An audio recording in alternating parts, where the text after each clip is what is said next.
ऐतिहासिक, शैक्षणिक, साहित्य व संस्कृतीची जोड म्हणजे स्मार्ट पुणेकर न्यूज.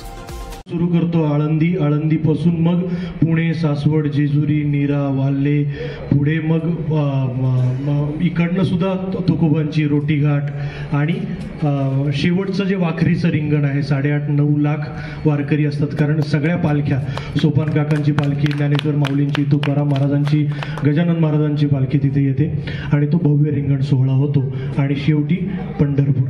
आणि दरवर्षी मी वारी सुरू करताना असं म्हणायचो की हा इंद्रायणी ते चंद्रभागा हा प्रवास वारकऱ्यांचा आजपासून सुरू झालेला आहे आणि तो 21 दिवस 22 दिवस तो चालणार आहे.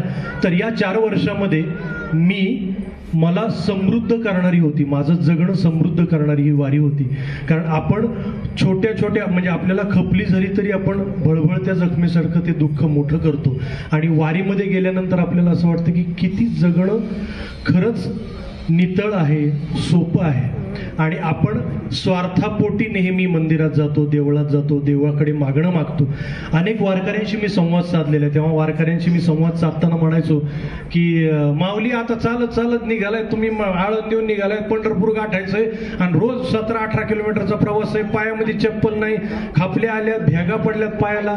एवढा प्रवास करून गेल्यानंतर विठ्ठल मंदिरामध्ये गेल्यानंतर 36, 38, 42 तास उभा राहून नंतर तुम्हाला पांडुरंग दिसणार आहे, काय मागणार आहेत पांडुरंगाकडे?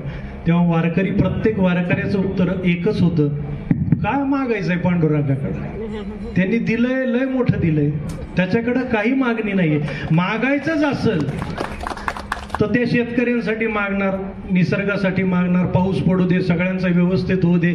आपल्याला काय पांडुरंगाने हा मनुष्य जन्म दिलेला आहे, याची देही याची डोळा, आपल्याला पांडुरंगाचं दर्शन करायला मिळते, अजून काय पाहिजे? मस्तकी चंदनाचा टिळा लागला विठ्ठलाचा नाव. ही वारी करत असताना मला आत्ता असं वाटतंय की इंद्रायणी मालिका करत असताना, शूटिंग करत असताना मिळाल्यापासून मी इतका सकारात्मक आहे, इतका पॉझिटिव्ह आहे या मालिकेच्या बाबतीत की मला कुठेतरी असं वाटतं की मी मनोभावे प्रामाणिकपणे 4 वर्ष 21-22 दिवस सातत्यानं जी वारी केलेली आहे त्याचं फळ मला पांडुरंगाने काय दिलं असेल तर इंद्रायणी ही मालिका माझ्या पत्रामध्ये पाहिली. खूप छान वाटतंय. आणि विनोद सर म्हणाले तसं की आत्ता टेलिव्हिजनच्या विश्वामध्ये टेलिव्हिजन आपण बघत असताना खूप जास्त प्रमाणामध्ये, कोणाला बोलायचं नाही मला, पण प्लास्टिक आपण जास्त बघतोय. पण इथे खरी गोष्ट, मातीतली गोष्ट, आपल्या टेक्स्चरची गोष्ट, महाराष्ट्रातली गोष्ट या मालिकेतून सांगण्याचा आम्ही सगळेजण प्रयत्न करत आहोत. आणि मला तुमच्या दोघांचे मनापासून आभार मानायचे आहेत केदार सर की या गोष्टीला तुम्ही परवानगी दिलीत. आणि मला असं वाटतं की मालिका लोक बघतात, विसरून जातात. मला असं वाटतं की तुम्ही मालिका करत नाही आहात, आपण सगळे मिळून एक वेगळं डॉक्युमेंटेशन करतोय असं मला वाटतंय. काही वर्षानंतर नवीन पिढीला वारी म्हणजे काय, वारकरी संप्रदाय म्हणजे काय, कीर्तन परंपरा म्हणजे काय, त्यातले हे वेदावे, राजकारण, रुसवे, फुगवे, आनंद, हे सगळं जर काही बघायचं असेल तर लोक परत कलर्स मराठीवर जातील, जिओवर जातील आणि परत एकदा इंद्रायणी मालिका बघतील. धन्यवाद. इंद्रायणी या मालिकेमध्ये आनंदीबाईची भूमिका करते. आता संदीपनी सांगितलं, विनोद सरांनी सांगितलं, आमची इंद्रायणी ही तिच्या जगण्यातनं उत्तरं शोधणारी आहे. आणि आपण सगळेजण गाईड आणि 21 अपेक्षितच्या काळात जन्माला आलेलो आहोत बहुतेक तरी. आणि आपल्याला पटकन उत्तर मिळण्याची आणि पटकन उत्तर शोधण्याची सवय झालेली आहे. आणि या सगळ्यात कदाचित आपण जगणं आपलं विसरून गेलो की काय, राहून गेलो की काय, उत्तर शोधायचं राहून गेलं की काय, कुतूहल संपत गेली की काय, असं काहीच झालं. आणि आपल्याला पटापटा उत्तरं मिळत गेली, इंटरनेट आलं, गुगल आलं, सगळीकडे आपण उत्तरं शोधली. पण खरं तर माणसाचा प्रवास याकरता आहे की आपण आपलं उत्तर शोधायचं आहे. आणि ही प्रक्रिया आमची इंद्रायणी पूर्ण करणार आहे. म्हणून इंद्रायणी ही मालिका अत्यंत महत्वाची आहे. ती मातीतली आहे आपण जे म्हणतोय, तर इंद्रायणीचं जगणं हे खरं जगणं असणार आहे. आणि आजच्या मुलांनी, या मोबाईलच्या जमान्यात वावरणाऱ्या सगळ्या मुलांनी आमच्या मुलांना बघावं असं मला मनापासून वाटतं. फक्त मुलांनीच नाही तर त्यांच्या पालकांनीही बघावं आणि जे आपण काहीतरी मिस केलेलं आहे ते आपल्याला पुन्हा काहीतरी अनुभवायला मिळणार आहे, हे मात्र नक्की आहे.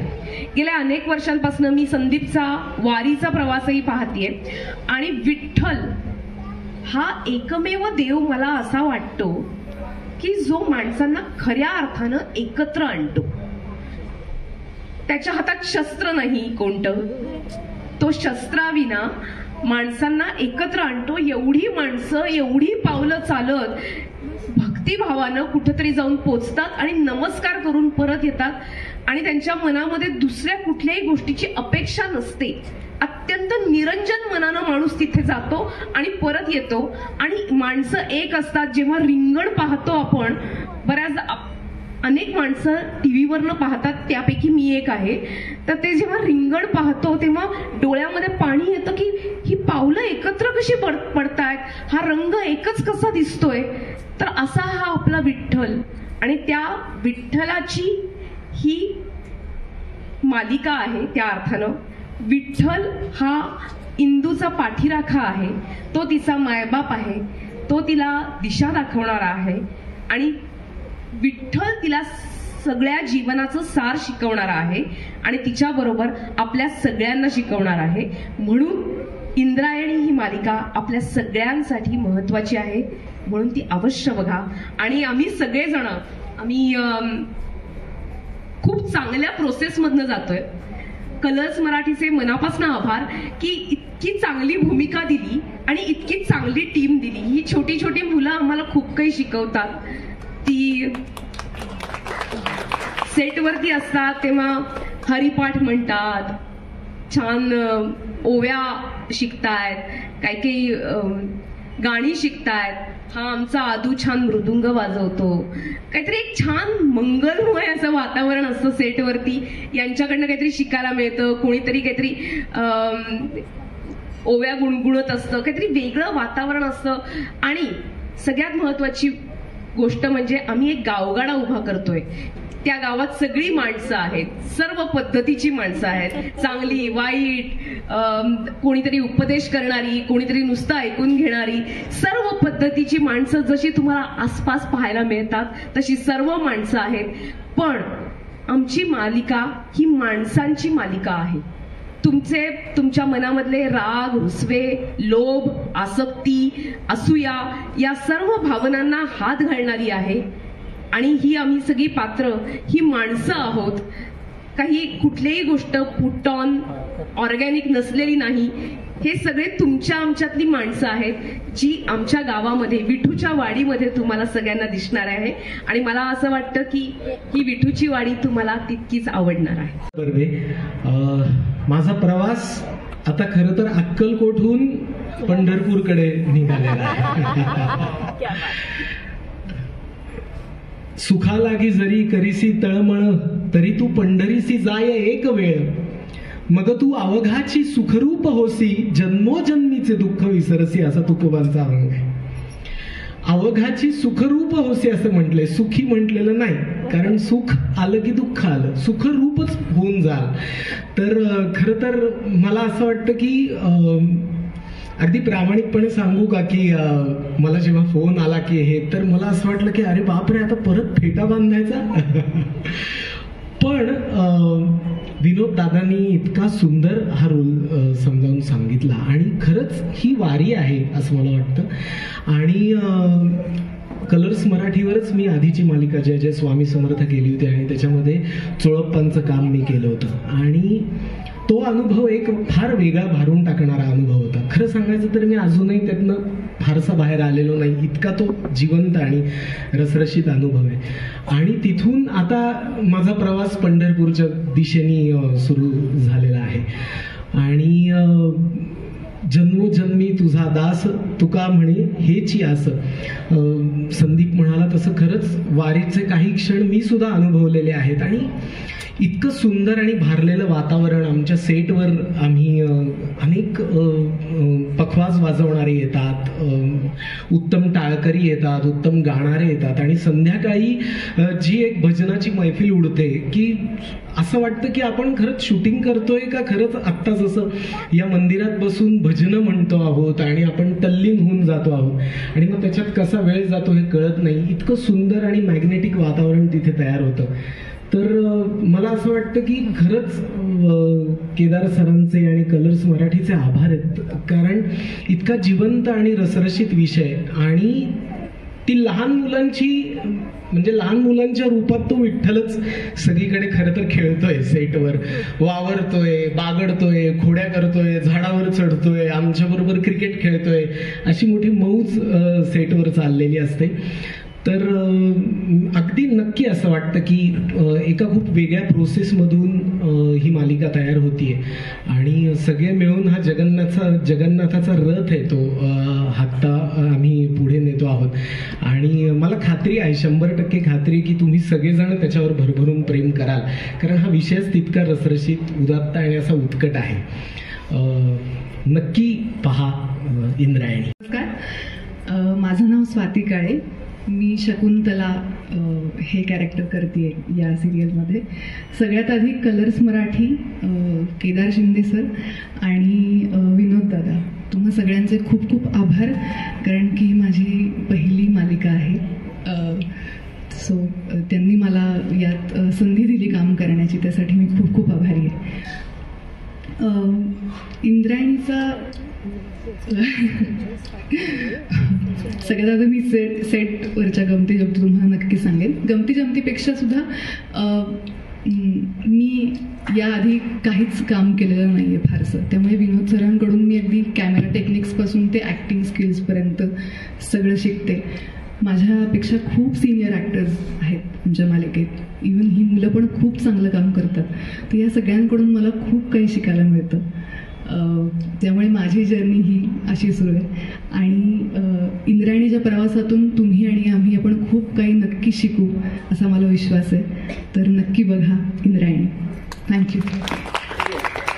तेव्हा मला आनंद झाला. आनंद काय झाला? तुला घेतलं नव्हतं ना? पण घेतलेलं. कशावरून? माझ्या डायलॉग वरून. कशावरून? तू काय केलं होतंस तेव्हा? मी डायलॉग क्रिकेटचा काहीतरी सीन केला होता. काय केलं होतं? मी भांडणं करते. भांडणं करते म्हणून निवडलं तुला? हो. तू चांगली भांडणं करतेस का? हो. बर, मला सांग, सगळ्यात आवडता सेटवरचा तुझा मित्र कोण आहेत? या इंद्रायणीचे 2 दोस्त कोण आहेत? गोष्टीतले दोस्त? आधू आणि गोपाळ. बर, मग तुमचं आधू आणि गोपाळ दोस्त आहेत तुझे, आणि तुझे कोण दोस्त आहेत गोष्टीत? माझे इंद्रायणी आणि गोपाळ दादा. गोपाळ दादा दोस्त आहे तुझा? भाऊच आहे मला. पण तू काय म्हणजे त्रास देतो का तुला? नाही, त्रास नाही देत, पण खोड्या करतो माझ्या. तुझ्या खोड्या करतो? कधी कधी. म्हणजे काय करतो तो? आता मला माहित, म्हणजे सांगता येत नाही. आणि इंदू तुला मदत करते का? हो. बर, म्हणजे खरे तुम्ही किती दोस्त आहात ना? खरे पण दोस्त आहात ना तुम्ही? हो. इंदू आणि तू खरे दोस्त आहात? तुम्ही दोघं खरे दोस्त आहात? हो आहे, पण कधी कधी भांडणं करतो. तर अशीच सगळी धमाल आहे, कारण या दोघांची वेगवेगळ्या पद्धतीचे सगळ्या मुलांचे मूड स्विंग्स हे खरंच मला कौतुकाची गोष्ट आहे की हे दोघं एका सीनच्या आधी खणखणीत भांडलेले असतात, पण सीन मध्ये अत्यंत दोस्ती दाखवतात. म्हणजे एका सीन मध्ये मला आठवतं की असं ते म्हणलं की इंदू अशी जाते आणि कोणतरी सांगते तुझ्या आत्याने तुला बोलवले, तर इंदू म्हणजे माय आता काय काम? आया बाया, आता कोणतं काम राहिलं रे? आणि म्हणून ती निघते तिथून की म्हणे आता जावं लागतं. तर आधू काय म्हणतो तिला? काय म्हणतो इंदू? हा, काय म्हणतो? इंदू, तू आमच्यासोबत बाळ पाहायला नाही येत? इंदू काय म्हणते? कोण म्हणलं इंदू येत नाही? इंदू आता सोबतच येणार. आणि मग तुझी आत्या? आणि मग तुझी आत्या कुठल की तुला कुठं ते? तेरे लिए कुछ भी. तर ही अशा दोस्तीची गोष्ट आहे. कारण अशा पद्धतीने लहानपणीच म्हणजे आम्हाला सगळ्यांना म्हणजे माझ्या भावाने एकदा म्हणजे मला प्रत्येकाच्याच आठवणी असतील, भांडणं झाली होती आमची आणि माझी खरं तर चूक होती आणि माझा भाऊ येत होता आणि मला लक्षात आलं की माझा भाऊ आता मला बडवणार आहे आणि तो आला आणि त्याने मला न बडवता समोरच्याला मारलं. मला इतका आदर वाढला माझ्या भावाबद्दल. अशीच बेसिकली या सगळ्या रिलेशनची अशीच गोष्ट असते ना. तर अशा सगळ्या इंटरेस्टिंग गोष्टी तुम्हाला बघायला मिळणार आहेत इंद्रायणीमध्ये.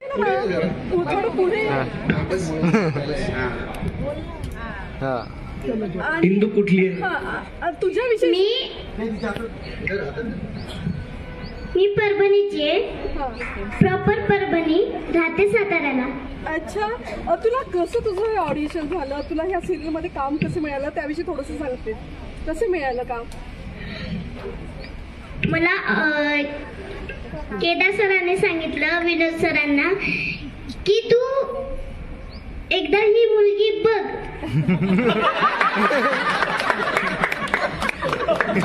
ओके.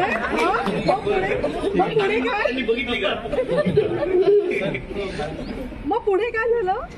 ज्योती पुढे त्यांनी मला सिलेक्ट केलं. अच्छा इंदू, ह्या सगळ्या मज्जा करते, धम्माल करते तू सेट वरती. अभ्यास कसा चालतो तुझा? शाळेचा अभ्यास कसं करतेस तू?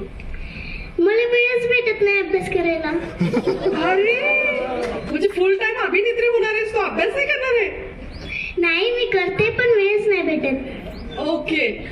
सेट वरती सगळ्यात जास्त तुला सांभाळून घेणारा कोण आहे? असं मोठ्यांपैकी कोण आहे? विनोद सर. हो, काय काय सांगतात ते? काय काय सांगतात ते?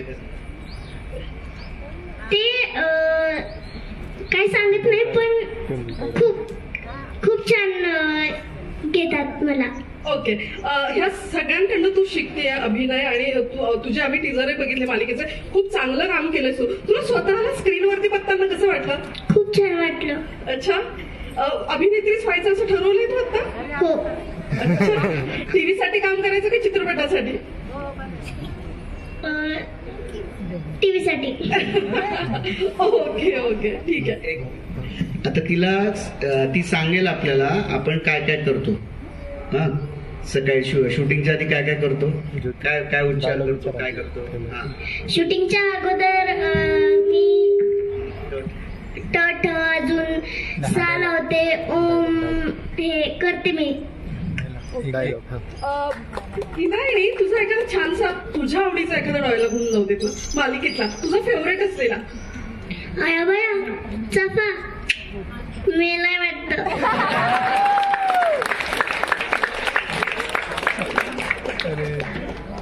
नमस्कार, मी पहिल्यांदा मला सगळ्यांना आनंद यासाठी वाटतोय की मी तुमच्यातलंच आहे. काय इतके दिवस तुम्ही मला काहीतरी वेगळ्या भूमिकेमध्ये बघत होता आणि आज मी अतिशय वेगळ्या भूमिकेत तुमच्या समोर येतो. कलर्स मराठीचा प्रोग्रामिंग हेड. हे सगळं करू शकतो ती एक चांगली टीम असल्यामुळे करू शकतो. आणि सुषमा आणि मी जवळजवळ आम्ही अगदी एकत्रच वायकॉम जॉईन केलेलं आहे. मी एखाद महिना त्यांच्या अगोदर पण त्यांचा अनुभव कॉर्पोरेट म्हटला किंवा या सगळ्या वाहिन्यांवर काम करण्याचा माझ्यापेक्षा खूप वर्षापूर्वीच आहे. 12-13 वर्ष त्या काम करतात वेगवेगळ्या वाहिन्यांवर. माझा कॉर्पोरेटचा अनुभव हा पहिलाच आहे. नेहमी मी त्या टेबलच्या पलीकडे बसलोय निर्माता म्हणून, जसा विनोद बसायचा. आता मी टेबलच्या अलीकडे बसतो जिथे विनोद माझ्या समोर बसतो. पण माझं नेहमी एकच मत असतं की शेवटी समोरचा जो माणूस आहे ना तो जास्त छान क्रिएटिव्ह आहे असाच एक विचार माझ्या मनामध्ये येतो. आज इथे विनोद बसलाय, तो विनोद त्याच्या कर्तृत्वाने बसलाय.